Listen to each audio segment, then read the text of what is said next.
We are going to try apply what we have learned to our married life. मुझे लगा कि आज और परिवार हमारे साथ होंगे, मगर लोगों का भाव है, क्योंकि मैं चाह रहा था जो अभी तक हमने सीखा उसको हम प्रायोगिक रूप से अपने जीवनों में कैसे लागू करें, उस पर हम कुछ बातों को देखना चाह रहे थे। A few years back, one of our known people was getting married. कुछ साल पहले हमारे एक व्यक्ति हैं जो हमको जानते हैं, उनकी शादी हो रही थी And she was getting ready for the wedding day. और शादी के दिन के लिए वो तैयारी कर रही थी। People started calling her, known friends started calling her and telling her, please prepare well. और उनके जो मित्रगण थे उन्होंने उनको फ़ोन करके बोला कि देखो अच्छी तैयारी करो। I mean, she heard it quite a few times that it kind of got her thinking, and she called me. और उन्होंने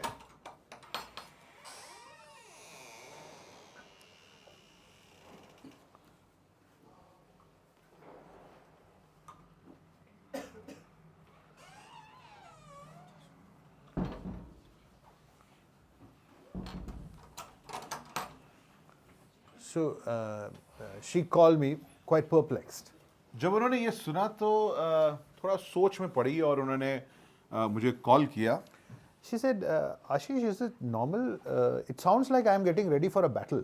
और उन्होंने बोला कि ऐसे मुझे लगता है जब लोग मुझे फ़ोन करते हैं, बोलते हैं कि तैयार हो जाओ, ऐसा लगता है कि कोई किसी जंग के लिए मुझे तैयारी करनी पड़ रही है।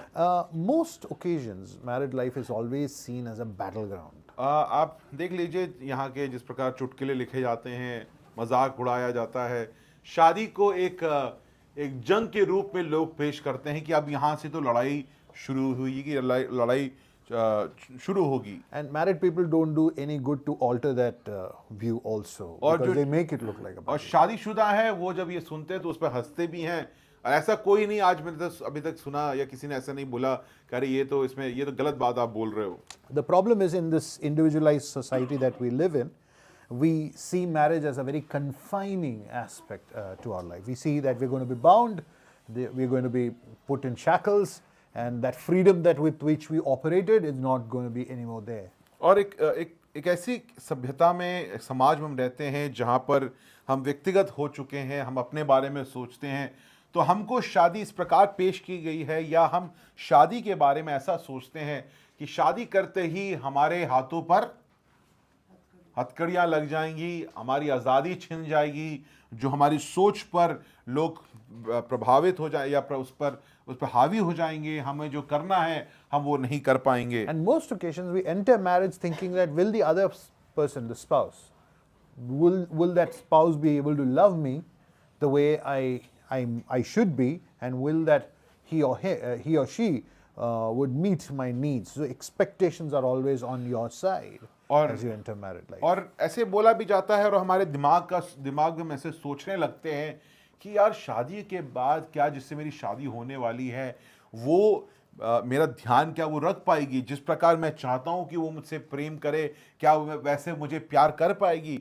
ये सोच है दूसरा व्यक्ति मेरे ज़रूरतों को कैसे पूरा करेगी, उस पर हम ज़्यादा ध्यान लगाते हैं। Last week we looked at the last point was the profundity of marriage, which meant that the relationship that existed between Christ and the church is the basis on which the institution of marriage is designed or created. और हमने पिछले हफ्ते देखा कि गहराई जो है विवाहित जीवन का, उसका आधार हम कहाँ से पाते हैं? हम आधार पाते हैं जिस प्रकार प्रभु यीशु मसीह ने कलीसिया से प्रेम किया, उस आधार पर हम देखते हैं ये विवाहित जीवन को आधारित किया गया है। So if you have been with us on that journey, you would have now concluded marriage is not governed by the laws of physics, which at times it is because there are plates and things thrown around, but by the law of love.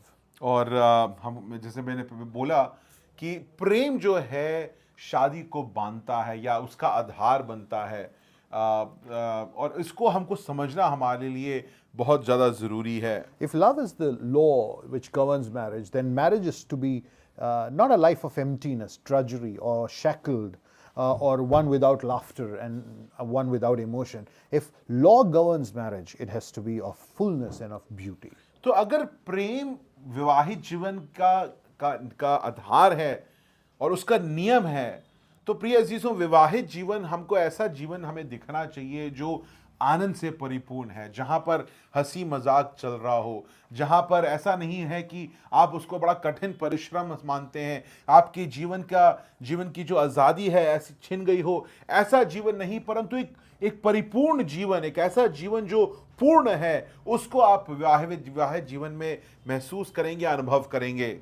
You can apply the biblical design of marriage to 1,000 scenarios of a married life, but that's not what I'm going to attempt this evening. I'm not going to give us scenarios and how we're going to apply this biblical principle, but I'm going to try establish 4 things, out of which today we'll just cover the one part of it.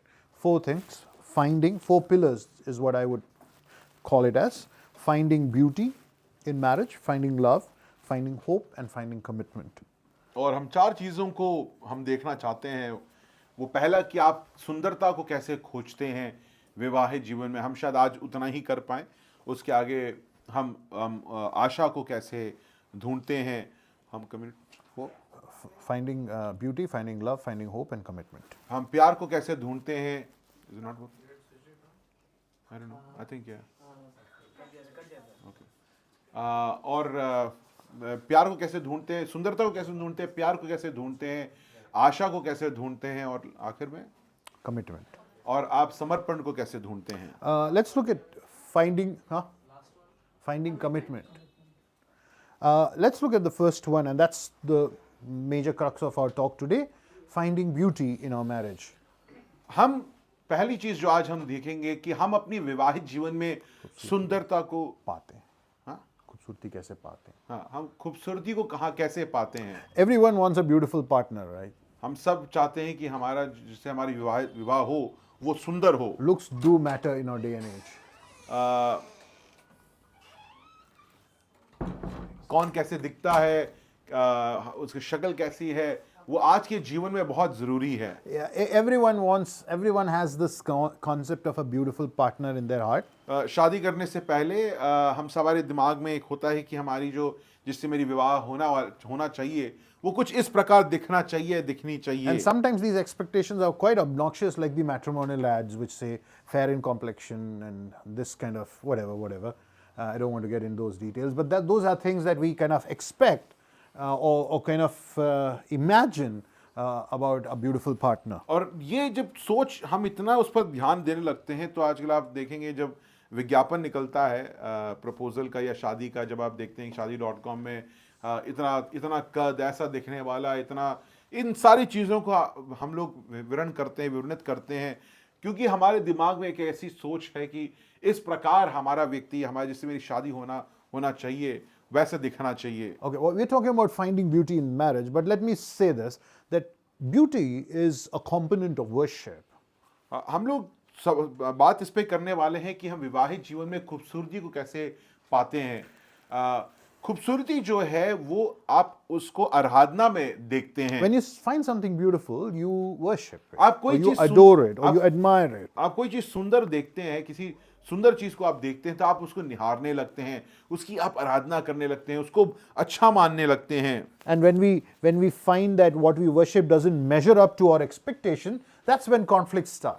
और जब आप जैसे आप when you find that what you worship doesn't measure up to your expectation. और मगर फिर होता क्या है कि आप जिसकी आराधना करने लगते हैं वो जब आपको संतृप्त नहीं करता है, या आप जैसे चाहते हैं वैसे वो आपके जीवन में नहीं होने लगता है, तो वहां पर वाद विवाद शुरू हो जाता है. Like for example, you look at a girl, first sight, first love.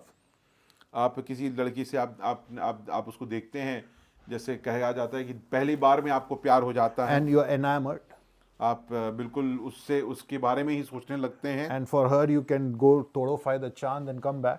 और जैसे लिखा है कि चांद तोड़कर आप ला सकते हैं. But you get married because you are so in love with the girl. आप उसके बाद उस लड़की से शादी कर लेते हैं क्योंकि आप इतने प्रेम में डूबे पड़े हुए हैं. Because you've been worshipping that beauty. क्योंकि आप उस सुंदरता की आप कहीं आराधक बन चुके हैं. But the point is, once you get married, your expectations takes a nosedive. मगर जैसी शादी होती है उसी दिन आपका जो आपने जो सोचा था वो जो सपना जो है वो चकनाचूर हो जाता है और वहां से शादी जो आपकी वैवाहिक जीवन जो है वो नीचे गिर कोई और बढ़ने लगती है। मैंने उसी दिन तो नहीं बोला था, but but you can take that. Worship of a person thing which should not be worshipped will always lead to devaluation of that object of worship. जिस चीज की आराधना नहीं होनी चाहिए जब हम उसके आराधक बन जाते हैं तो आप जिस चीज की आराधना कर रहे हैं उसी चीज का जो जो जो मूल्य जो है वो कम होने लगता We है। are called to worship, but worship God and God alone. प्रिय जी, जो हमें आराधना करने के लिए बुलाया और बनाया गया We है are not- परंतु सिर्फ परमेश्वर की आराधना करने के लिए We are बुलाया not गया called है। to worship or make our minds occupy with what we see as beauty right in front of our eyes. हमें जो सृष्टि जो दिखती है उसकी आराधना करने के लिए जैसे कोई अच्छी चीज दिखी उससे अपने मन को भरने के लिए उसके आराधक बनने के लिए हमें नहीं बनाया गया है। We understood, we have learned that man and woman were created to worship God, and that was their whole sole purpose of life. हमने उत्पत्ति से देखा कि पुरुष और स्त्री को बनाया इसलिए गया कि वो परमेश्वर की आराधना करे, ये उनके सृष्टि का उद्देश्य था। That's because God is perfection and is a beauty which cannot be devalued. और क्योंकि परमेश्वर जो है सिद्ध है और उसकी सुंदरता इतनी सिद्ध है क्यों और उसका मूल्य कभी कम नहीं हो सकता है। But when she looked at the fruit, परंतु स्त्री ने जब उस फल को देखा she found it desirable. तो उसको मन चाहक लगा Her worship shifted. और उसकी आराधना जो है परमेश्वर से हटकर उस वस्तु उस फल की ओर हो गई। See, what is the problem today? Our definition of beauty is fueled by or defined by the media, romance novels, and internet and other aberrations. You know, it's just you're compounded with idea of beauty, which the world wants to project on you. But what we miss is that what is projected on you is not the ultimate beauty. God deserves our worship in beauty. प्रिय जीजो, हमारे साथ समस्या क्या हो गया है, ये हम सबके साथ दिक्कत है। सुंदरता क्या है, उसको किस प्रकार बखान किया गया है, वर्णित किया गया है, वो आजकल का टीवी में जो हमारे विज्ञापन देखते हैं या मीडिया हमको किस प्रकार समझाती है, इंटरनेट, इंस्टाग्राम, सोशल मीडिया, बाकी सारी चीज़ों के द्वारा हमने सुंदरता का एक रूपरेखा दुनिया या संसार जो है हमारे ऊपर थोप देने चाहती है। क्या कहती है कि अगर सुंदरता मतलब ये सारी चीजें होनी चाहिए। Now, I'm not against falling in love at the first sight. I'm not against seeing a beautiful, partner for your married life. But what I'm trying to say is that if you limit your life to just identifying yourself in a relationship with a person, just because you think that the person is beautiful, once you enter marriage, you're going to devalue the person's worth because she or he is not going to live up to your worth or your standard of beauty. मैं ये नहीं कह रहा हूं कि आप पहले नज़र में आपको प्रेम ना हो, आप प्रेम में गिरे ना और आप ऐसे प्रेम की या सुंदरता का आपने जो एक रूपरेखा बना रखा है उसको ना बनाएं। परंतु समस्या ये हो जाती है अगर आप अपने वैवाहिक जीवन को इस सुंदरता के आधार पर जीना चाहते हैं या आप उस विवाहित जीवन में उसी को रखकर वही आपके जीवन का उस सुंदरता, आपके जो पार्टनर की सुंदरता ही आपके जीवन का आधार है, तो विवाहित जीवन आप अगर उस पर प्रवेश करेंगे वो मूल्य जो है वो कम होता जाएगा क्योंकि ऐसी कोई चीज नहीं है जो आपको संतृप्त कर सकती है।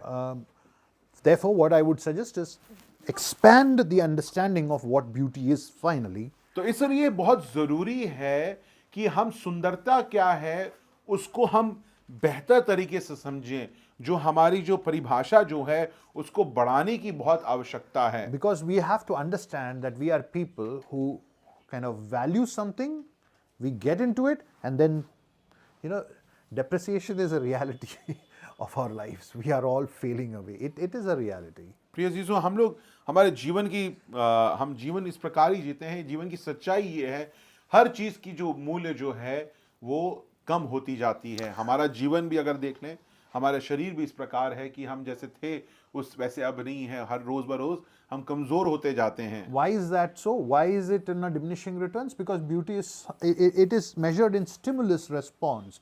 you are stimulated to be responding to a beauty, either by sight or what you behold.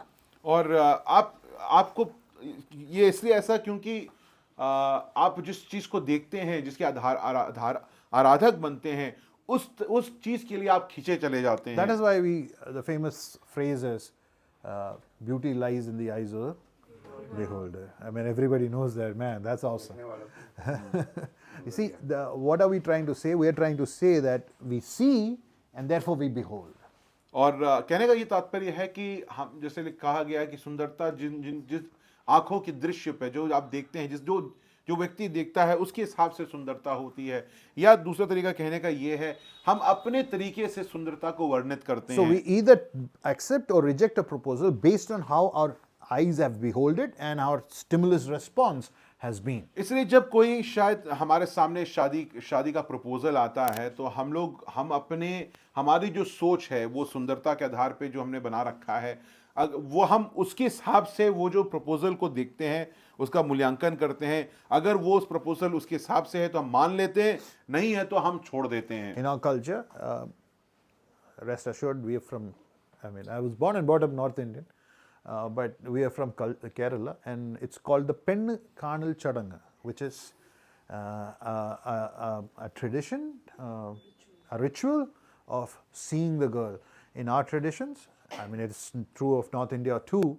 In our tradition, a girl is made to wear a sari for that ritual, and she is made to serve tea, while the boy's family who have come to see her will give her marks basis her anatomy. So that's how things go. और हम जिस सभ्यता से आते हैं, या हम केरल से हैं, तो केरल में लड़की को देखने का एक संस्कार बना रखा है, अनुष्ठान बना रखा है. और उसका तरीका कुछ इस प्रकार होता है. केरल में अगर आप जाइएगा जहाँ पे, तो लड़के वाले जो हैं वो अपने परिवार को लेकर लड़की के घर पे जाते हैं, और लड़की के घर पे पहुंचने के बाद लड़की को बोला जाता है कि वो साड़ी वाड़ी पहनकर ट्रे पर चाय वाय रखकर जो है वो परिवार जो लड़के वाले हैं उनको चाय पिलाएं. उसमें लड़के वाले जो हैं उस लड़की को देखकर, उसके शरीर की बनावट को देखकर उसको मार्क्स देते हैं कि अच्छा ये लड़की पास हुई कि फेल हुई. Quite a few years back, in the late 70s, my dad went visiting, doing the same thing to my mom, and at the first sight he said that this ladki is not fit for me. और 70वें दशक में मेरे पिताजी जो हैं यही करते मेरी माताजी के पास पहुंचे, और माताजी ने जब चाय दिया तो उनको पसंद नहीं आए, चाय भी नहीं पसंद आई, लड़की भी नहीं पसंद आई. But that's with the arranged marriage. Love marriage is no better. ये है अरेंज मैरिज की कहानी. लव मैरिज जो है इससे कोई बेहतर कहानी नहीं है. When two people fall in love, they are just looking at their physical self. और दो लोग जब एक दूसरे से प्यार करने लगते हैं तो वो उनकी सुंदरता के हिसाब से वो प्यार करते हैं. So it's all about being mesmerized by the beauty of that other person. और आप जो है वो दूसरे व्यक्ति की सुंदरता पे के बोलते हैं इतनी सुंदर है कि मैं गिर पड़ा प्यार में. I met Sheija for the first time in 97. और 97 में मैं शीजा से पहली बार मिला. Oh, 98, sorry. Yes. I just gave one extra year, man. Come on. इतनी सुंदर थी कि साल भूल गए. And then when I went back home, I wrote to her one letter and said, "You are my kind of woman." और मैंने इनको देखा, मैं गया था कैंप में परमेश्वर का वचन पढ़ने, मगर इनको देखा. You're mesmerized by the beauty. मैं वापस गया, फिर मैंने लिखा कि मैं जिस प्रकार जिसमें मैंने सोचा है मेरी जो स्त्री होनी चाहिए वो तुम उस प्रकार हो. आप उस सुंदरता में आपको एक तरीके से आप पर हावी हो चुके हैं. So these are things that we fall for. These are things that we are looking out for. How does that person appeal to you, or how does that person impress you, or how are you mesmerized with that other person? आप हमेशा इस प्रकार सोचते हैं कि आप वो व्यक्ति आपको आपके ऊपर, आपकी भावनाओं के ऊपर कैसे काबू कर रहा है. आप उससे आपका दिमाग जो है उस व्यक्ति से बाहर नहीं जा पा रहा है. वो जो कर रहे हैं या कर रही है उस पर ही आपका पूर्ण ध्यान केंद्रित है. But this kind of movement towards beauty and being mesmerized by physical beauty places everything on how the other person looks or performs. सुंदरता अगर सिर्फ आप शारीरिक बनावट के हिसाब से आपने अगर अपने विचार को रखा हुआ है तो प्रिय अजीजों दिक्कत ये है कि ये समय समय पर अगर सब कुछ उस पर आधारित है तो बहुत बड़ी मुश्किल में आप अपने आप को पाएंगे. Sheila looked a certain way in 98. She looks a very different way in 2025. I looked much smarter in 98. I look way different now with very less hair on my head, which is a matter of concern. 98 आपस में सुलझा लो.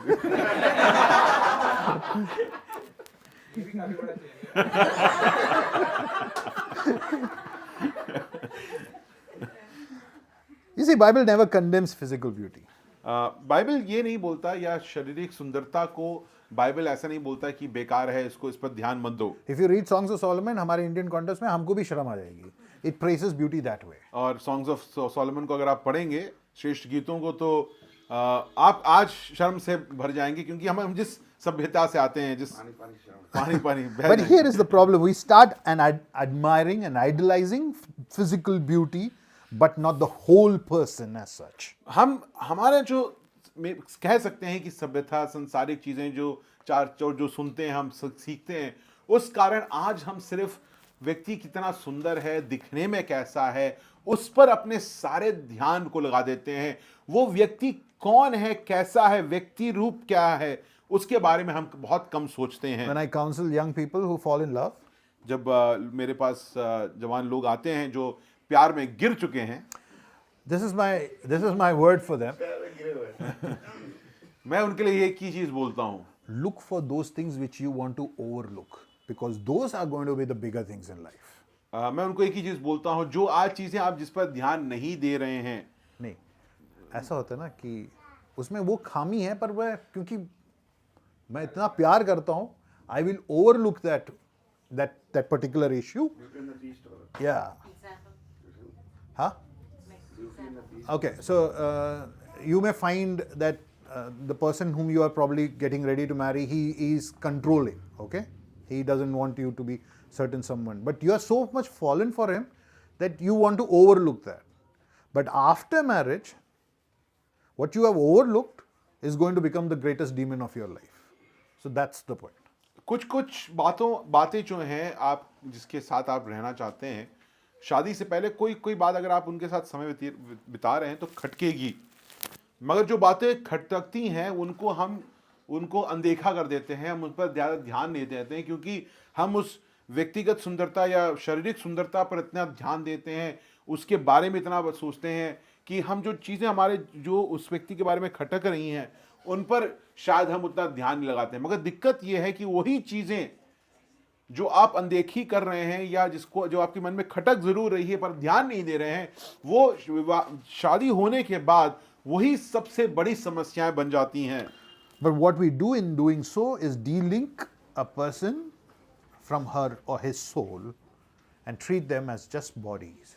और आप क्या करते हैं इन सब चीज़ों पूर्ण व्यक्ति को ना देखते हुए सिर्फ अगर सुंदरता को देखते हैं तो आप उसको सिर्फ एक सामग्री के रूप में एक चीज के रूप में देखते हैं. आत्मा को शरीर से आपने अलग कर दिया है. So you do not love your wife just because of her curves and smooth skin, but you love her because who she is in as a creation of God, and especially for Christians as one in Christ Jesus. आप आज कहने का ये तात्पर्य है कि आप सुंदरता अपनी विवाहित जीवन तब प्राप्त करने लगते हैं पतियों के लिए कि आप सिर्फ शारीरिक सुंदरता को देखकर ही नहीं उनसे प्रेम करते हैं परंतु जिस प्रकार परमेश्वर ने पूर्ण एक व्यक्ति बनाया है जो आत्मा और शरीर दोनों हैं उस पूर्ण व्यक्ति से आप प्रेम करते हैं. उस प्रकार पर आप क्योंकि आप अब प्रभु यीशु मसीह में एक हो गए हैं. And so goes for the women too. You know, what you've looked for may fail or change, or we are human bodies at the end of the day which is failing and which is growing old.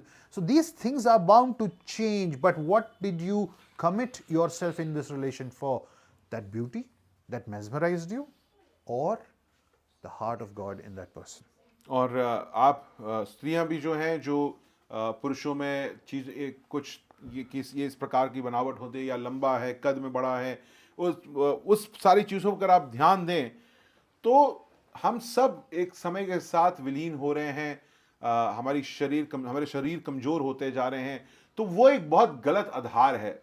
आपको परमेश्वर का हृदय जो उस व्यक्ति के हृदय में परमेश्वर के लिए क्या स्थान है, वो परमेश्वर को कैसे मानता है, उसको जानना और समझना ज्यादा So जरूरी when है। you say I'm attracted to a person, जब आप किसी से कहते हैं कि मैं उस व्यक्ति की तरफ आकर्षित हूं, you have to ask the question, तो आपको ये सवाल अपने आप से पूछना जरूरी is है। this person an idol of my life? तो क्या आपको ये पूछना जरूरी है कि क्या ये व्यक्ति मेरे जीवन का मूर्ति बन चुका है? Am I making a big deal of this particular person that God doesn't seem desirable to me?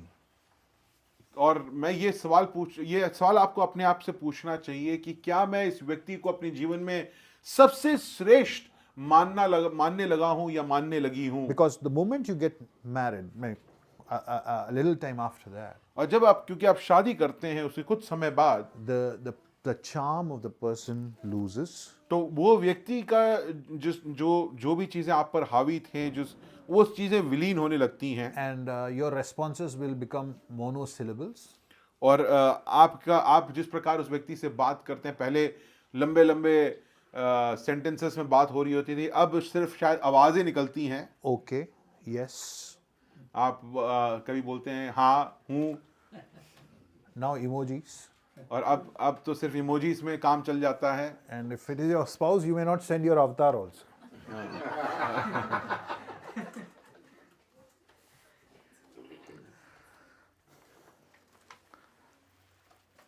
If we miss the point, that fondness and admiration remain fragile unless you realize how important they are to friendship and companionship. That is at the core of a good marriage. You must remember that it is fondness for that person. You must remember that it is admiration for that person. You must remember that it is the personhood of that person. It is not what you see and how you have responded because of your sight, but how you are called to enjoy your spouse in a beautiful relationship which God has instituted. परमेश्वर ने जब विवाहित जीवन को स्थापित किया है, तो वो शारीरिक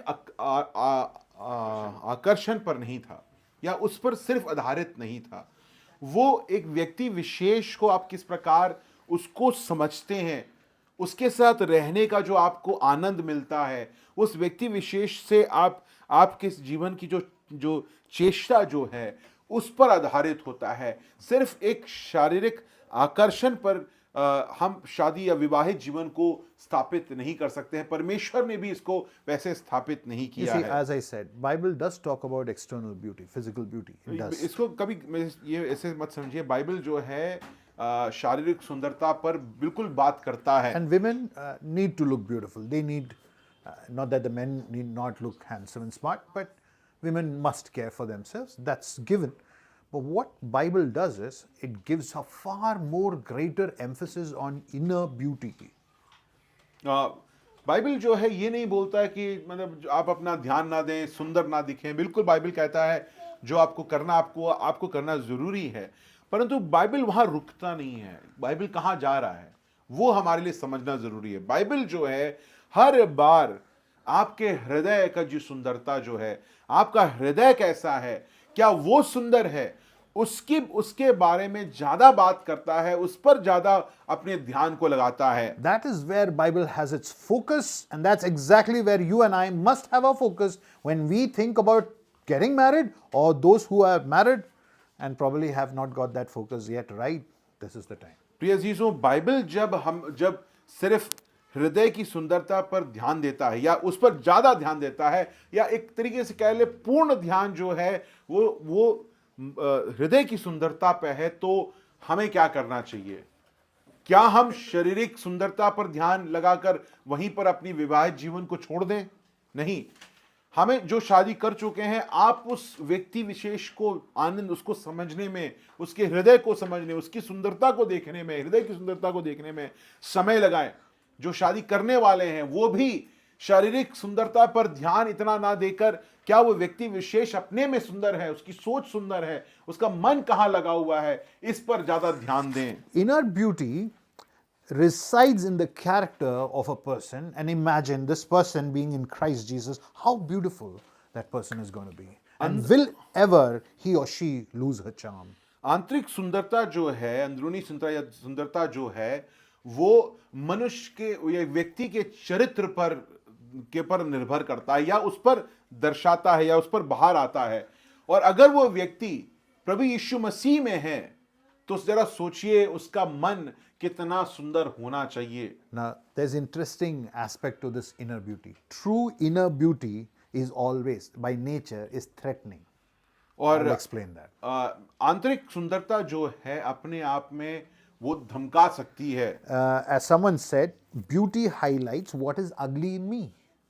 और सुंदरता जो है, किसी ने वैसे बोला कि सुंदरता क्या करता है, जब आप कोई सुंदर चीज देखते हैं, वो उस देखते देखते आप अपनी करूपता को देखने लगते हैं। See, beauty always creates contrast. सुंदरता जो है वो हमेशा विरोधाभास को उत्पन्न करती है। Often in married life, fights happen when we are exposed to the true beauty of the other person. और विवाहित जीवन में टकराव कहाँ उत्पन्न होता है, जब आप दूसरे व्यक्ति की सच्चाइयों को जानने लगते हैं। You see, I have always found myself irritated with Sheila when she does something right.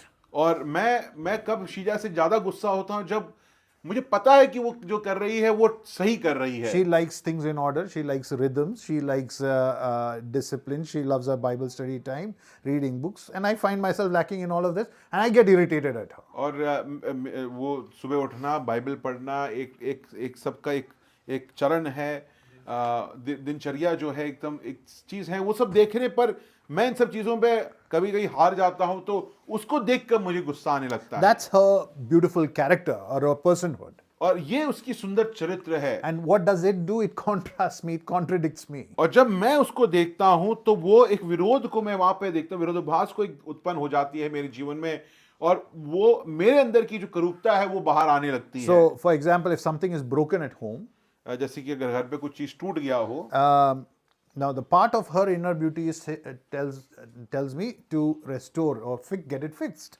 और उसके अंदर की जो सुंदरता के कारण चरित्र को समझते हुए मैं ये समझूंगा कि वो उसको देखकर उसको ठीक करने की कोशिश And करेगी, she will tell me that please get that fixed. और मैं वो मुझसे बोलेगी इसको जाके ठीक करा लो। It could be a door handle of a door or a cupboard or whatever. और हैंडल हो सकता है, कुछ भी हो सकता है। But for me, I will keep dragging my feet. I enjoy it broken. और मैं क्या है, अरे टूटा है उससे क्या फर्क है, पूरा दरवाजा को पकड़ के खोल लो, हैंडल की क्या जरूरत है, हैंडल ही गलत बना था।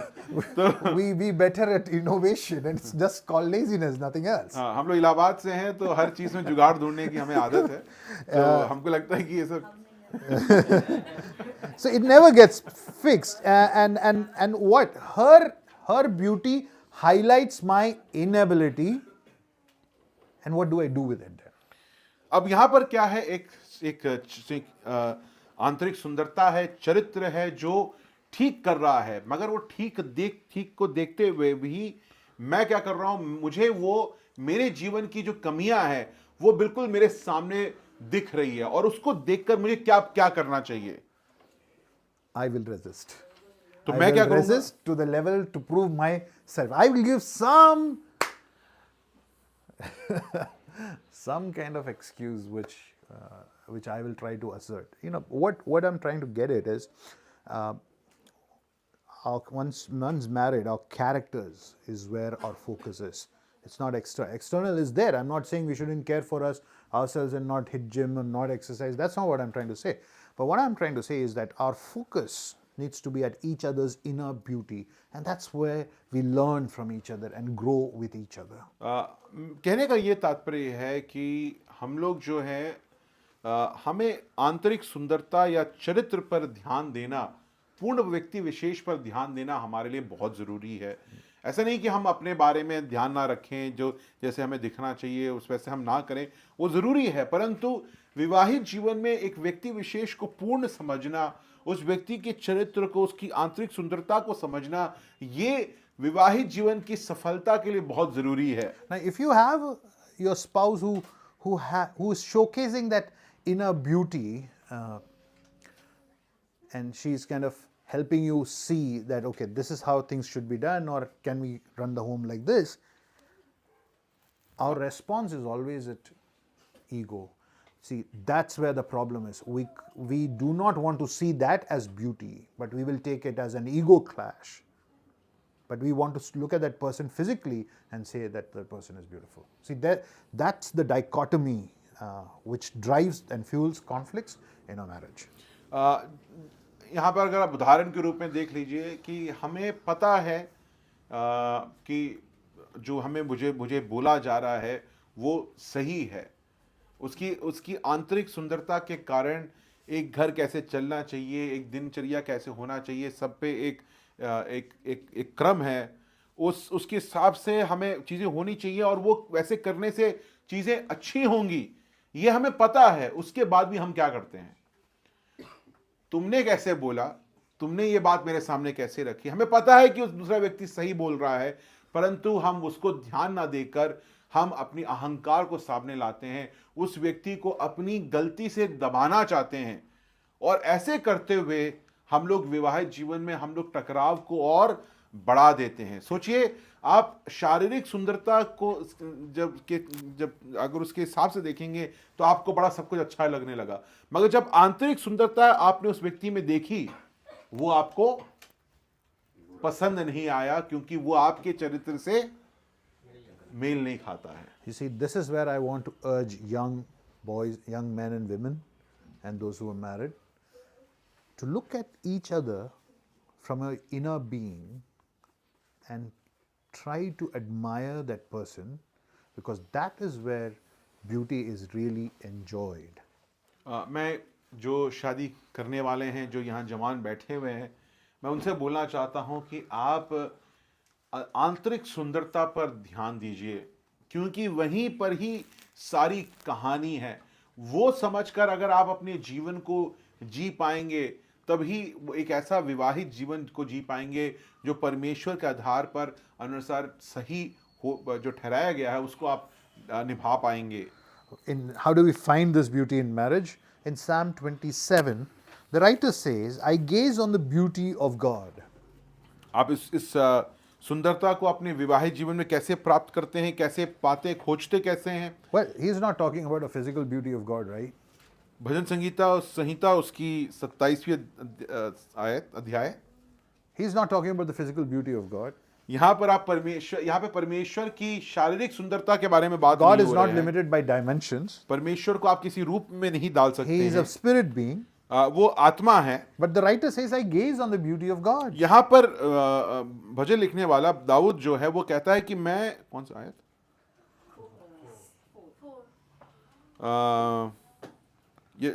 यहोवा की मनोहरता पर दृष्टि लगाए रहूं। What does he mean to say? यहाँ पर परमेश्वर का कोई रूप है? दाऊद कोई रूप देख के कह रहा है क्या कि अच्छा ये इतना सुंदर है? वहां पे कुछ भी नहीं है।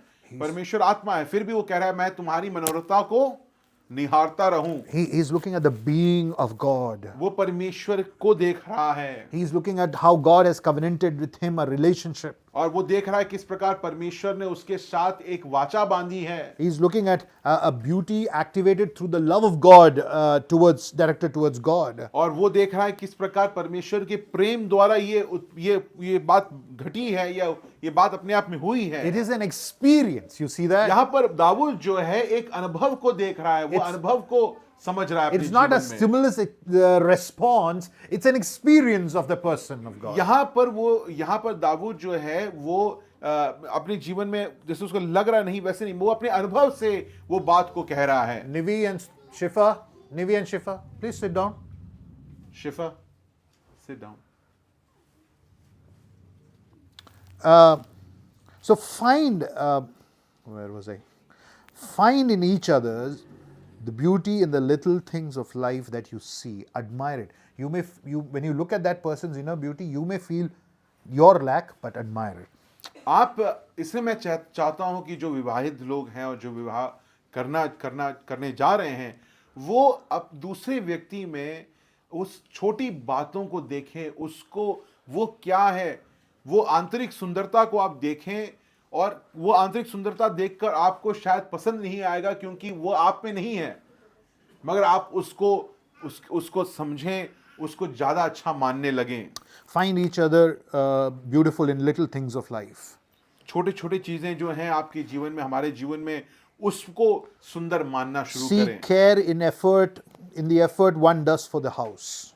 आप अगर आपकी पत्नी घर पे है और वो घर को संभाल रही है, तो वो एक बहुत बड़ा काम है। उसको उसको बहुत बड़ा मानिए अपने जीवन में, उसको ध्यान दीजिए। First, Shija, she works and she is almost standing all the time at school. So for her, her leg hurts, and therefore a little leg press in the evening is a great thing for her. और शीजा पूरे दिन okay, one second, Shifa come here,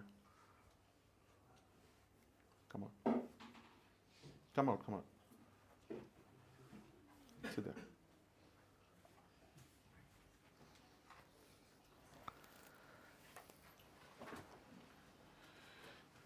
हाँ, शीजा पूरे दिन school में रहती है, उसका वो खड़े खड़े पैर दर्द करता है। शाम को आए, थोड़ा पैर दबा दिया, वो उसके लिए एक बहुत बड़ी बात है। You know, these are little things that you can care for because you admire each other. ये छोटी चीजें हैं, क्योंकि आप उस आंतरिक सुंदरता को मान रहे हैं, देख रहे हैं, तो आप उसको अच्छा मानते हैं, आप उस पर ज्यादा ध्यान लगाते You know, हैं। I can tell you as a husband, our greatest fear for husbands is the inner beauty of your wives. पतियों में, मैं एक पति होकर पतियों को बोलना चाहता हूं कि हमारी पत्नियों की जो आंतरिक सुंदरता से हमें सबसे ज्यादा डर लगता है। You know, we are full of ego हम लोग अहंकार से, अहम से भरे हुए and लोग we हैं। hide our ugliness हम अपनी करूपता को छिपाने की कोशिश and we करते try हैं, to put our brute forces forward. और उसको छिपाने के साथ साथ हम क्या करते हैं, हम दिखाने की कोशिश करते हैं, हम अपने दबंगई एक तरीके से कह लो, उसको घर पे दिखाने की कोशिश Because करते we know हैं, that the person is truly beautiful. क्योंकि हमें पता है कि वो जो पत्नी जो है, जो बोल रही है, वो अपनी आंतरिक सुंदरता से बोल रही है और वो सही बोल रही है, परंतु उसको दबाने की हर कोशिश हम एक पति होकर करने की कोशिश करते हैं। Wives should take this true beauty as a gift from God, as a grace from God. और पत्नियां जो हैं, ये आंतरिक सुंदरता आपके अंदर जो है, उसको परमेश्वर का एक वरदान के रूप में आप देखिए। Never use it to boast about it.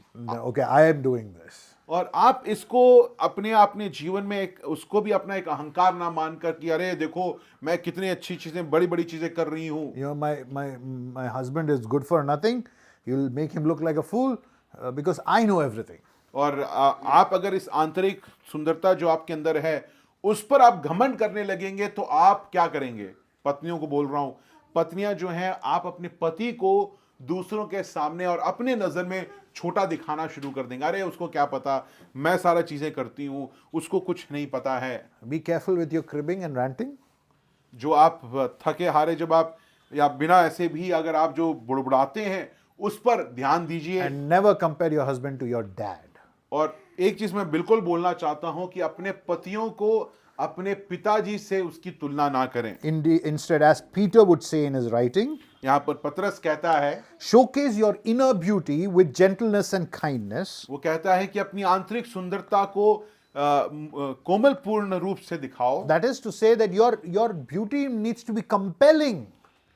और यहाँ पर पतरस कहना चाहता है कि आपकी आंतरिक सुंदरता ऐसी होनी चाहिए जिससे कि लोग उसको देखें, उसको उस पर लोगों के ऊपर वो हावी हो अपने Don't आप में। cover your beauty with your ugliness and sinfulness. अपनी जो आंतरिक सुंदरता जो परमेश्वर ने आपको दी है, उससे आप अपने पाप से ढाक ना That is दें। why worship and Bible reading and prayer is important in your homes. इसलिए बाइबल पढ़ना, प्रार्थना करना आपके घरों में बहुत जरूरी है। Because you miss the point of your own life that you and I are called to life of repentance. हमें परमेश्वर ने एक पश्चाताप के जीवन के लिए बुलाया है। And that is where we fail to see beauty in one another. और इसलिए यहाँ पर ये तब होता है जब हम एक दूसरे के अंदर जो आंतरिक सुंदरता जो है, उसको हम नहीं देखते हैं। There are two kinds of friendships. दो प्रकार की दोस्ती है। One which looks at each other and they're happy with each other. एक दूसरे को वो देखते हैं, वो खुश रहते हैं। And the second one, दूसरा, they look at something together. They have a same passion. और ये जो दूसरे जो दोस्त हैं, वो किसी और चीज को देखते हैं, वो उनकी जीवन की सबसे बड़ी इच्छा या पसंद है। The first type of friendship can possibly wane off over a period of time. पहला जो दोस्ती जो है, वो शायद कुछ समय पर, क्योंकि सब लोग अपने काम में लग जाते हैं, तो वो शायद वो कम पड़ जाए। But we must understand that we live for the passion of who our God is.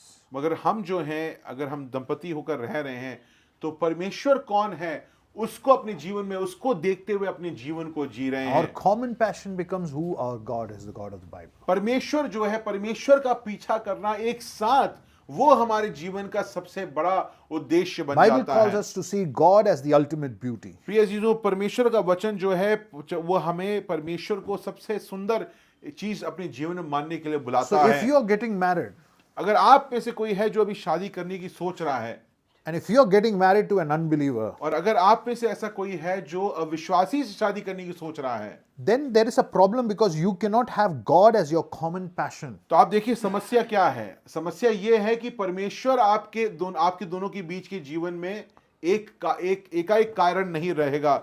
वो किसी और चीज को देखेगी या देखेगा, आप किसी और चीज को देखोगे या देखेंगे। And that is going to be a ground and a cause of problem. और जब आप एक चीज को देखकर नहीं चल रहे हैं तो वहां पर टकराव, विरोध उत्पन्न होता है। We see beauty from the perspective of a creator when we have Christ as common in our life. प्रिय अजीजों, हम लोग उस सुंदरता को तब देख पाते हैं जब मसीह हमारे जीवन में एक सामान्य रूप के रूप में एक दूसरे के जीवन में होता है। When you look at the creation story, जब आप सृष्टि की कहानी को देखते हैं, it's the creation of beauty. It's a beautiful creation. आप देखते हैं कि सृष्टि जो है सुंदर है, But it's the creation of binaries, contrasts. मगर ये एक विरोधाभास का भी एक सृष्टि को आप देख सकते हैं। On a particular day, heaven and earth. तो हम देखते हैं सृष्टि में स्वर्ग बना और साथ में धरती बनी, It's a binary and a contrast. और यहाँ पर एक देख रहे एक चीज यहाँ पे बन रही है, एक चीज नीचे बन रही है। वहां पे विरोधाभास को आप देख सकते हैं। You have sea and land. आप देख सकते हैं कि समुद्र के साथ जमीन को बनाया गया, You या have, भूमि बनाई you गई, have day and night. रात और दिन बनाया गया। And so you have male and और उसी विरोधाभास को या कॉन्ट्रास्ट में आप देखते हैं कि पुरुष और स्त्री की रचना हुई है। let me quote, contrast is fundamental to what we find beautiful. सुंदरता में अगर आप कोई भी चीज आप सुंदर किसी को पाते हैं या देखते हैं तो उसमें एक विरोध को देखते हैं या कॉन्ट्रास्ट।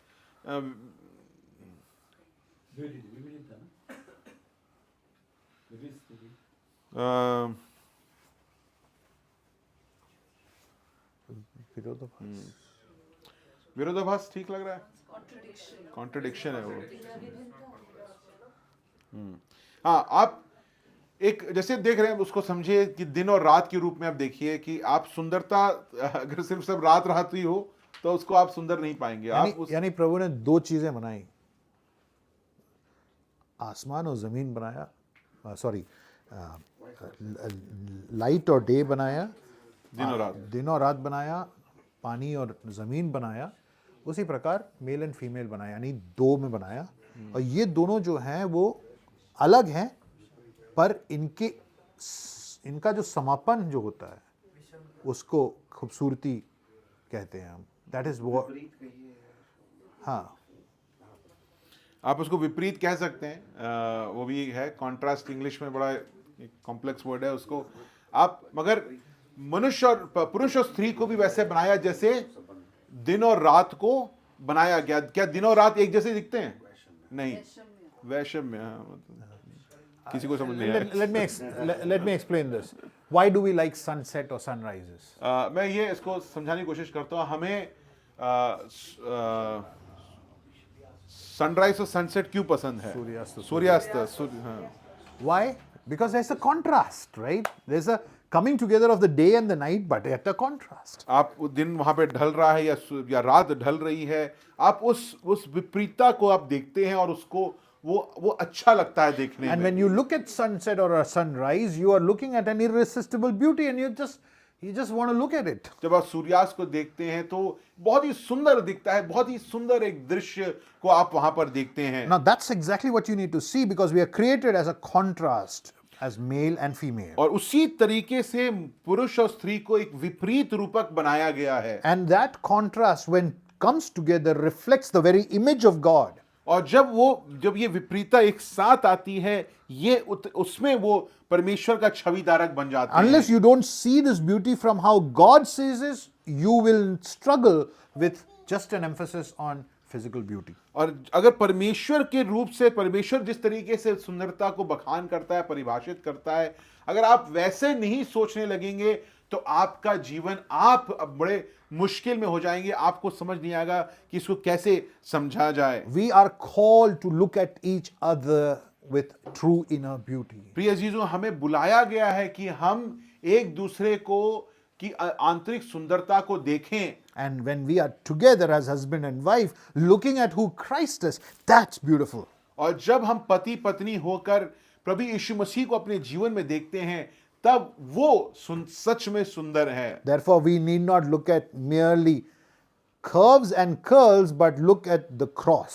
और इसलिए आप सिर्फ शारीरिक बनावट को मत ध्यान दीजिए, मगर आप उस क्रूस को देखने की कोशिश करिए। You see, Jesus said something about himself, or was prophesied about him.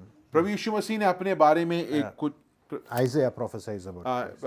Ayesha जो है उस नबी ने प्रभु यीशु मसीह के बारे में कुछ बोला। What does he see उसने भविष्यवाणी क्या दी? about his appearance? It's not. What about Jesus' appearance? Marred beyond recognition.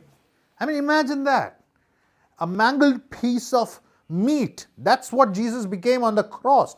Marred beyond recognition. Absolutely no pleasure to look at him prima facie from his physical appearance. और यहाँ पर उसको समझाते हुए 53 में आयशा कहता है कि उसको देखने में कोई सुंदरता नहीं थी। उसको इतना प्रताड़ित किया गया कि वो दुखी रूप, पुरुष के रूप में बन गया, मनुष्यों का त्यागा वो बन गया। That is people- और लोग उससे मुख फेर लेते थे। People did not want to count him as a human being. वो इतना उसको प्रताड़ित किया गया कि लोग उसको मनुष्य नहीं मानते, मनुष्य नहीं मानने लगे। But what about those who have experienced Christ? मगर कौन वो लोग जो प्रभु यीशु मसीह को अनुभव कर रहे थे, उनके जीवन में क्या हो रहा For था? those who experience Christ, full of beauty, full of truth, full of grace. उसी समय जो लोग प्रभु यीशु मसीह को अनुभव कर रहे थे, उसकी आंतरिक सुंदरता को देख रहे थे, वो प्रभु यीशु मसीह उनके लिए पूर्ण सुंदरता था, पूर्ण अनुग्रह था। So if you and your spouse is actively pursuing who Christ is, और अगर आप दंपति होकर प्रभु यीशु मसीह के अगर आप पीछे चल रहे हैं, I am telling you, you will have a life, yes, challenging, but beautiful, because you know that common passion for your life is Christ and you live for him. प्रिय अजीजों, जरूरी है कि अगर आप प्रभु यीशु मसीह को अपने जीवन में मध्य रखकर प्रभु यीशु मसीह का पीछा आप एक पति पत्नी के रूप में चलने लगेंगे, तो आपका विवाहित जीवन सुंदर होगा। विषम परिस्थितियां होंगी, मगर फिर भी आपका विवाहित जीवन जो है वो सुंदर रहेगा। What captivates you this evening? प्रिय अजीजों, आपको आज की शाम कौन सी चीज मनमोहक लगती है? You see, men, I will tell you, you and I all have a tendency to remain distracted. Okay, that's men for you. पुरुष जो है, मैं एक चीज बोलना चाहता हूं कि हमारा ध्यान भटका रहता है हमेशा। Yes or no?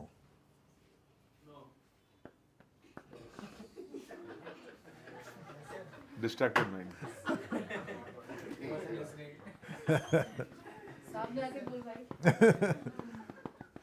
I'm warning you today that your distraction is no less than disloyalty towards your wife in failing to admire her true inner beauty. And that's what I want to call you on this evening. Find beauty in your spouses. हम पुरुष जन क्या करते हैं कि हम अपने जीवन में बहुत सारी बाकी चीज़ों पर ध्यान लगाए रहते हैं, और वो बाकी चीज़ें जो हैं वो हमारे लिए प्राथमिकता ले लेती हैं, उस पर हम ज़्यादा ध्यान रखते हैं। वो शायद हमारी नौकरी हो सकती है, शेयर्स हो सकते हैं, हाँ सुनाई दे रहा है सबको, स्टॉक्स हो सकते हैं, एमएफ हो सकता है, और उस कारण हम शायद उन पर ज़्यादा ध्यान देते हैं, हमारा मन उन पर ज़्यादा रहता है, मन भटका रहता है इन सारी चीज़ों पर।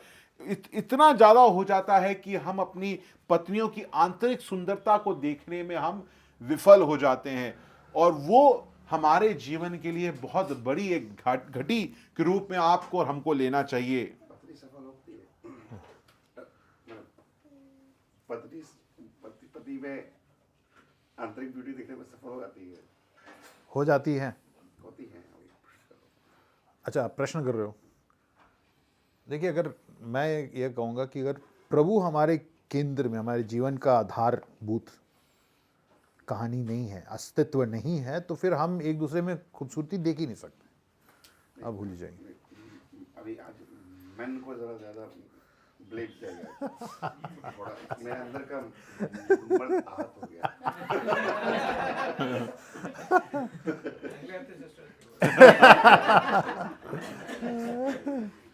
नहीं, मैं क्योंकि मैं एक क्या बोलते हैं, एक स्त्री के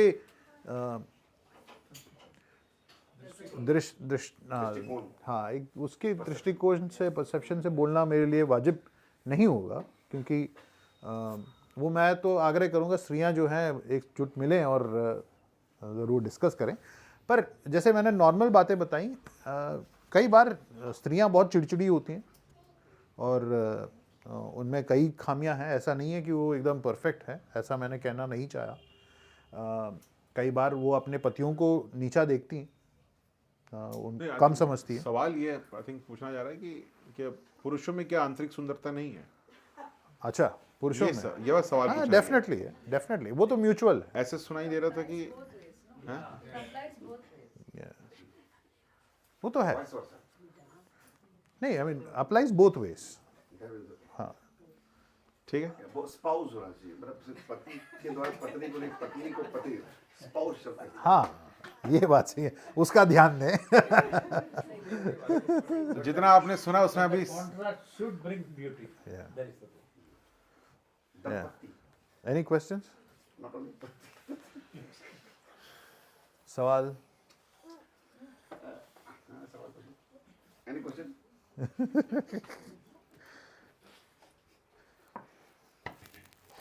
तुम लोगों को पूछना चाहिए ना, तुम लोग को तो हो जाएगा ना टाइम, चलो, ठीक है। देर ना हो जाए। Okay, thank you. Let's pray and close. One of us can pray and close.